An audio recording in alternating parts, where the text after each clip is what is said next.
Bem-vindos de volta à segunda parte do Mercados em Ação. Como sempre, vamos aos mapas e gráficos da semana com o Marco Silva, onde vamos ter em destaque os setores tecnológicos e o industrial, o euro-dólar, o preço do barril do Brent, o S&P 500, o Nasdaq e também uma atenção especial ao comportamento da Netflix. Marco? Obrigado, André.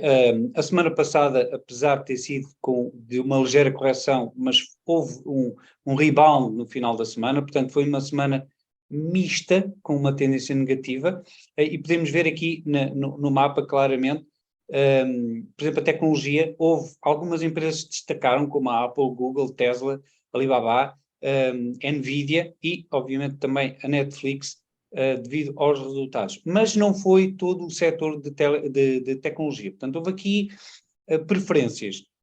Assim como, por exemplo, no setor financeiro, JP Morgan e Bank of America caíram, enquanto Wells Fargo e Citigroup valorizaram. Portanto, foi uma semana não unidirecional. E depois, aqui destaque para o setor industrial, que esteve bastante mais carregado no vermelho do que o setor tecnológico e do que o setor de serviços. Também destaque aqui para o setor do defensivo do consumo, com alguma correção, depois de uma valorização recente. Em relação ao resto do mercado, também misto, Alibaba positiva, o TSM nos semicondutores de Taiwan também bastante positiva, e a Toyota Motors no Japão positiva. Em relação ao Brasil, a Petrobras positiva a beneficiar do aumento dos preços do petróleo. Em relação aos setores e aos mercados, os mercados desenvolvidos aqui bastante melhor do que o Wall Street, por exemplo, e os mercados emergentes também, e também do que a Europa. Portanto, aqui uma aposta nos mercados emergentes. Em relação aos gráficos, começamos pelo euro-dólar. O euro-dólar, que tem valorizado aqui desde setembro de 2022, e reparem que tem sido quase uma caminhada sem grandes correções, e tem ainda espaço para subir, nomeadamente até aqui ao topo desta linha verde, que podemos ver aqui na semana com mais detalhe, podendo haver aqui alguma resistência aqui nesta linha verde mais fina, mas 1,14, 1,15 para o euro-dólar nas próximas semanas, meses, não é de descartar. Em relação ao Brent, o Brent, que também tem aqui uma perspectiva de subir, e de subir bem.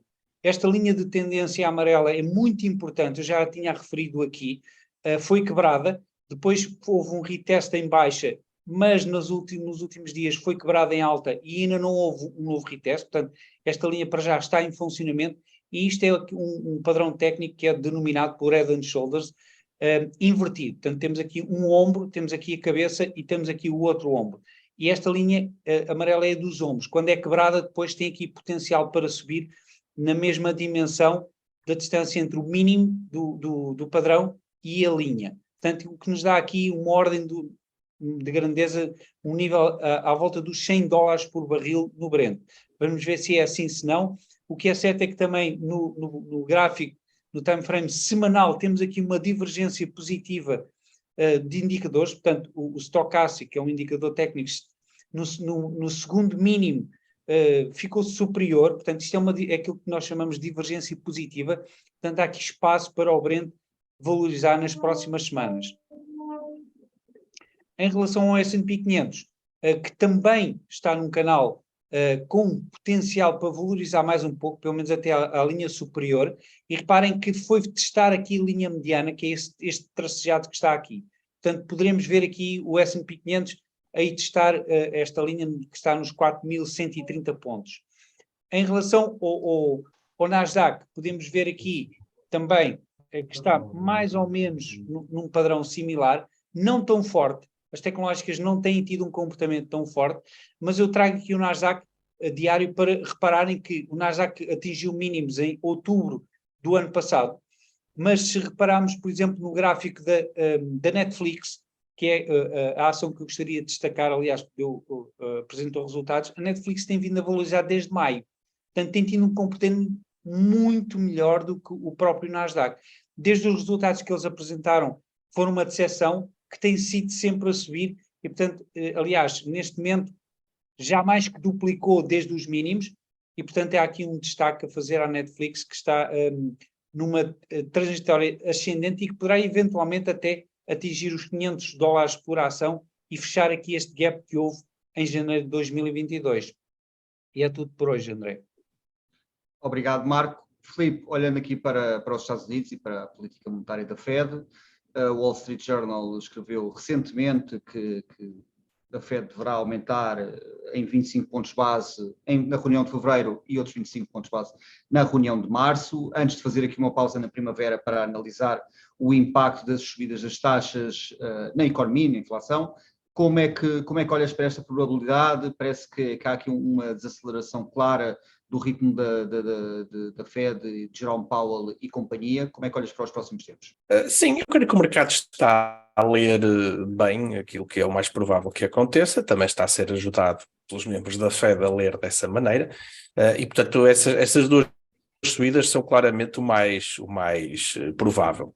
Nós tivemos agora recentemente a divulgação dos números da inflação de fevereiro, cuja taxa de dezembro, cuja taxa homóloga saiu nos 6,5%, mas o que é importante é que foi o primeiro recuo homólogo em 2 anos e meio. Portanto, um conjunto aqui de sinais a dar a ideia de que a inflação se pode estar a moderar, não quer dizer que vá baixar a pique, mas que já se está a moderar. Eu creio que relativamente à Fed neste momento a grande questão não é tanto quanto é que ainda vai ser feito em termos de subidas, porque parece-me que vão ser esses 50 pontos base, é quando é que a Fed vai começar a cortar. O mercado já nos diz que no final deste ano já haverá cortes e talvez 2 cortes de taxas de juros, ou seja, que estes 50 pontos que faltam agora colocar na taxa da Fed irão ser retirados lá para o final do ano. No entanto, o que os membros da Fed e Jerome Powell também têm vindo a dizer é que isso não faz muito sentido, ou seja, aqui é onde o mercado não está de acordo com aquilo que tem sido dito pelos membros da Fed, ou seja, não há esse consenso. O mercado acha que vai haver cortes este ano, os membros da Fed dizem que não, e aí, francamente, tenho alguma dificuldade em saber o que é que irá acontecer, embora eu tenda a ter que prestar atenção àquilo que os membros da Fed dizem, porque costuma-se dizer don't fight the Fed, e realmente esse é um tema relevante. Agora, é isso que tem provocado, e o Marco mostrou alguns gráficos bem interessantes, é isso que tem provocado a valorização do euro-dólar, ou seja, é esta divergência sobre o que é que poderá vir a acontecer às políticas monetárias dos dois blocos.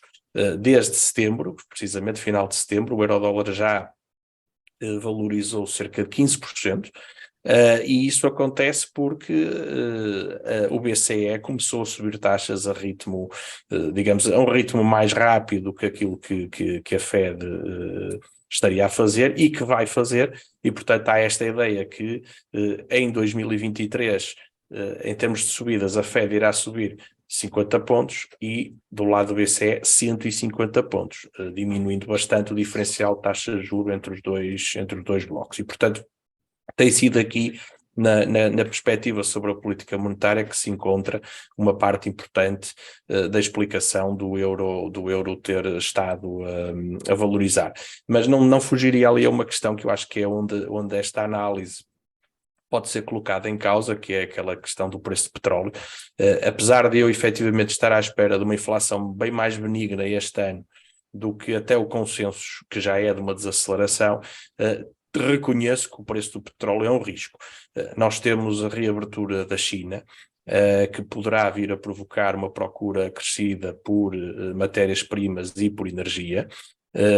E temos também, do lado dos Estados Unidos, a intenção de repor, ou a possibilidade de repor, algumas das reservas estratégicas que têm sido vendidas nos últimos meses.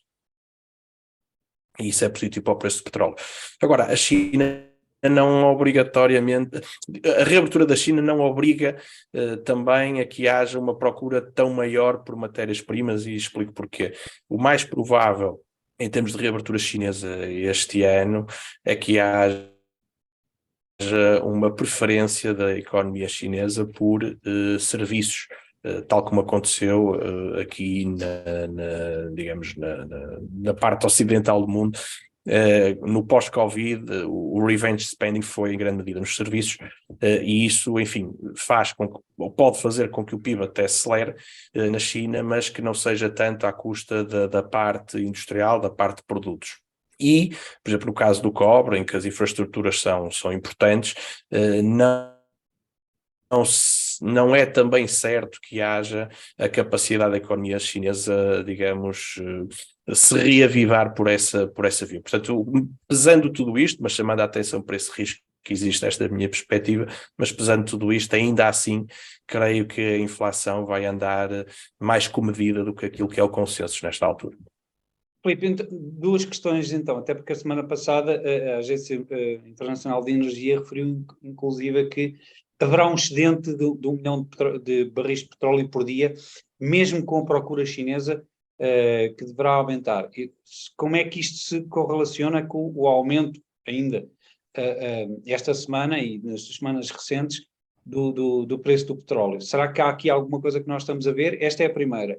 E a segunda questão é: como é que tu vês a retórica constante dos membros do FED, praticamente todos, que dizem mercado, tenham calma, porque isto não vai ser bem assim às 3 pancadas, portanto acaba os juros, começamos logo a cortar, e de uma forma subreptícia dizerem não nos interessa que o Wall Street ou que os índices subam muito, porque isso vai nos dar mais trabalho com a inflação. Isso também é inflacionista.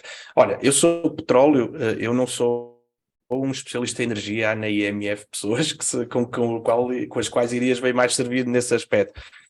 Mas dentro das conversas que temos tido, vamos lá ver, há aqui um problema, que é o que é esse excedente. Nós temos, por exemplo, agora a instituição daquele price cap, ou seja, limite de preço à compra de produtos russos, quer matéria-prima, petróleo, quer refinados, que ainda não sabemos exatamente como é que, enfim, isso será feito. E, portanto, quando se fala em excedente, também temos que perceber se esse excedente pode chegar ou não ao mercado e a que preços. Portanto, eu tenho algumas dúvidas em perceber exatamente o que é que irá acontecer. Eu creio que quer a EIA, quer mesmo a OPEP, tem interesse, na minha opinião, a que o preço do petróleo não esteja muito baixo, mas também não esteja muito alto. Ou seja, que não esteja muito baixo para poder garantir, digamos, aos produtores um fluxo de rendimento que seja interessante, mas também que não seja demasiadamente alto para gerar os efeitos de substituição que nós temos visto nos últimos anos a acontecer, sobretudo que são muito mais fortes quando o preço sobe muito.